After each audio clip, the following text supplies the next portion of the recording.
Mike, do we have you there? Yeah, I'm here. You guys there? Hey, Mike, how you doing, man? What's up, buddy? How you doing? I'm doing good. Thanks so much for calling in. It's good to hear from you. You likewise, man. Thank you. You doing good? Yeah, everything's going great. We're doing really good. Real estate market's good. Family life is good, and can't complain. Awesome. How many kids do you have now? Just one. How about you? Good for you. We just had number 2. Oh, congratulations. Yeah, thank you. How's that going? Going great, man. Going great. Can't complain.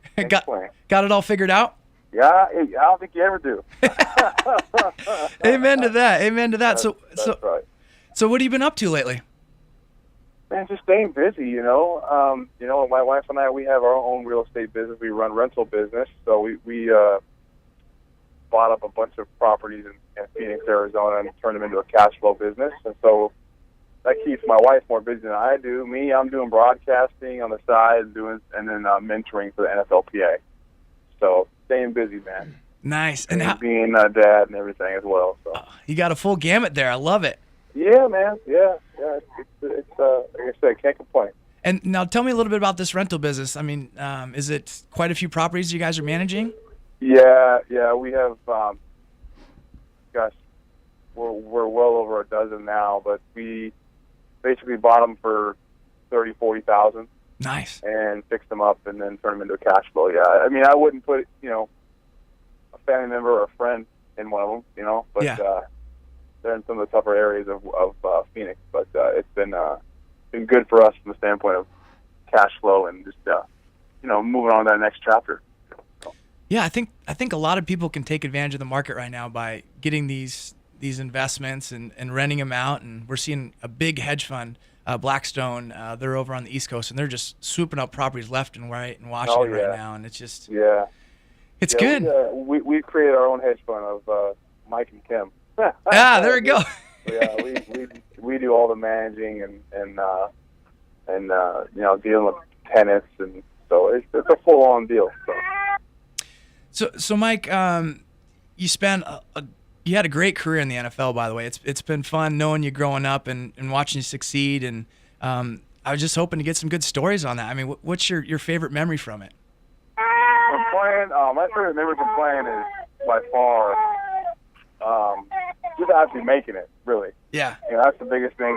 Getting drafted was my number one goal, and I got drafted, and from that point on, it was kind of like wherever how things happened. I didn't have any really idea of how long I'd be able to play, what would be the whole dynamics of it, because the NFL it's year to year.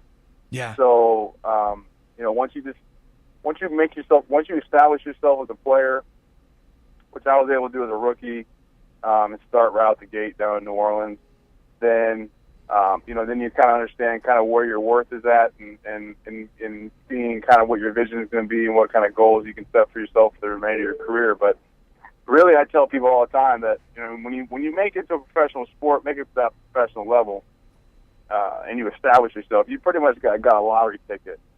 But that lottery ticket is like, hey, winning Powerball as a lottery ticket. You got to be smart with the money that you make and you get during that time, because that money's got to last you forever. And so, but from the playing field, on the field, and everything, man, it was a dream come true. I was playing a kid's game, making a king's ransom. But overall, Tyler, it was just an unbelievable feeling to know that, from my childhood, really mapping it out, really saying, hey, I want to play in the NFL, and then actually that coming to fruition was awesome. It's a dream come true, and you really did it. And I knew at that young age from first meeting you in high school that you definitely were going to be the rare few that made it that far. How was your experience at Arizona State?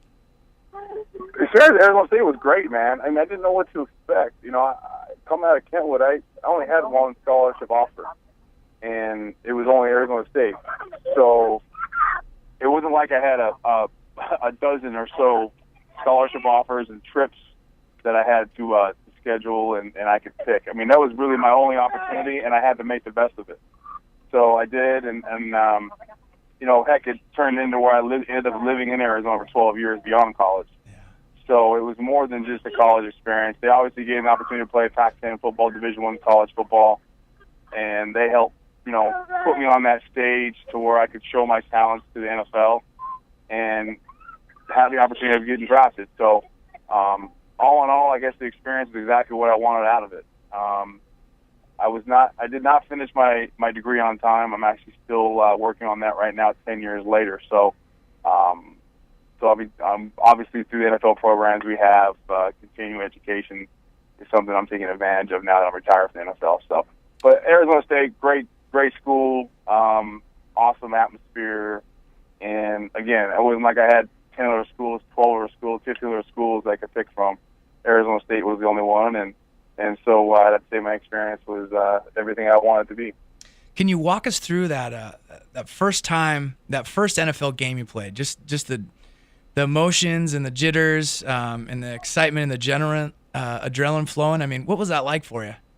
It was pretty surreal, man. It was crazy to know that my first game starting as a professional athlete was against the Seattle Seahawks, my hometown team. So that was kind of awesome. Kind of funny. And even in college at Arizona State, my first game I started as a true freshman back in 2000 was against University of Washington. So I've had at both levels the opportunity to make my my first start against my hometown teams. But playing against Seattle Seahawks was something special because I obviously grew up watching them, and I remember the days of Dave Craig and Kurt Warner, the running backs, John Williams, Jacob Green, all these, Steve Largent. I mean, the list goes on and on and on. Chuck Dodd, going to the Kingdome. So it was just cool to know that I was going to be playing in my first game, and then to have all my family down there in New Orleans, 30, 40 plus in attendance to witness it for themselves. I didn't blink. I tell you that much. I mean, the adrenaline was running high, the intensity, and you could have put a stone wall in front of me. I was going to do whatever I could to run right through it because that's how pumped up I was. I love it. And then I remember you were just a diehard Mike Allstott fan. How was his level of play and as a role model for what you ended up doing? Was it pretty much the same style? I wouldn't say he and I are the same style. I mean, I would say that we were both big fullbacks. Loved to play the game. Hard-nosed players. Mike carried the ball more in his career, and I did a lot more of that in high school. And so that's, I think, from a high school standpoint, I really looked up to Mike. What was really cool was that playing in New Orleans, playing in the NFC South, I played against Tampa twice a year, and I had a chance to play against Mike Allstott, a few times. I had a chance to actually introduce myself to him and meet him. And that was pretty awesome to say that, hey, this is the guy. I shouldn't say kid. I was a kid that looked up to him in high school, and here I was on the same playing field playing against him. And we're hanging out after the game, get a picture with him. But really, when I got in the NFL, I kind of established my own, as I mentioned before, playing the fullback position that I played. I didn't carry the ball as much as I did in high school. Those days of carrying the football really left in college. I didn't do much carrying the football in college unless it was a short yardage situation. So I kind of looked to other guys in the league that were around at that time. A guy that comes to mind is a guy I'm sure are aware of, Max Strong, who played 13 years for the Seattle Seahawks. That was the type of guy that I looked up to once I got in the NFL. And watched a lot of what he did, because when I came to New Orleans, Tyler, I didn't have a veteran fullback in front of me to kind of take me and by under his wing. I had to kind of learn on my own and learn how to be a pro on my own. So I would watch a lot of tape of other fullbacks around the league during that time, and Max Strong was one of them.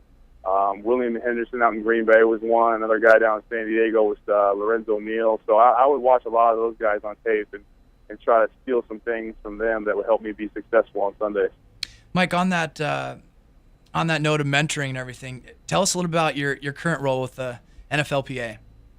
Yeah, it's a great role that's been created. The game's changed so much in the last 5-10 years, and obviously everyone knows about the lockout we had back in 2011 and the new CBA, the new collective bargaining agreement that we had established a 10-year with the NFL.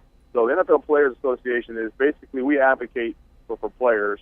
And when you're a current player, each team has one player rep and an alternate rep. I was a player rep both years in St. Louis in 2009 and 10. So I was a guy that would bring issues from the locker room to our union.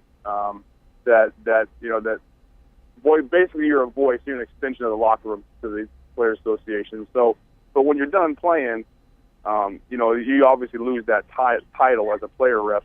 And so I got a call just this past August, this past summer, and our PA, people I've worked with, former players who are still working full-time advocating now, who fly around, basically all year long to teams and meet with all locker rooms and players and just kind of let them know, give them the education and knowledge of what's going on from our side of things. And so our director created this mentor program. Basically what the mentor program is based off doing is that we're mentoring the top high school players in the country. Our game is getting younger. If you look at our league, if you look at the rookie wage scale, rookie contracts are not what they used to be. You look around the league, there's not a lot of veterans unless it's a big-time quarterback position player. Right now you're seeing, the Seattle Seahawks playing in the Super Bowl. They have the youngest starting 22 starters in the National Football League. That's where our game's going. It's just getting younger and younger. If you look at the college game, Tyler, this year we have 102 underclassmen who have declared for the NFL draft. That's up 40% from last year. Mike, thanks again for calling in. Really good to catch up with you. That's all the time we got. We're going to take it to a quick break. You're listening to Community Real Estate Talk Show. I'm your host, Tyler Freed. Thanks for calling, Mike. We'll talk to you soon.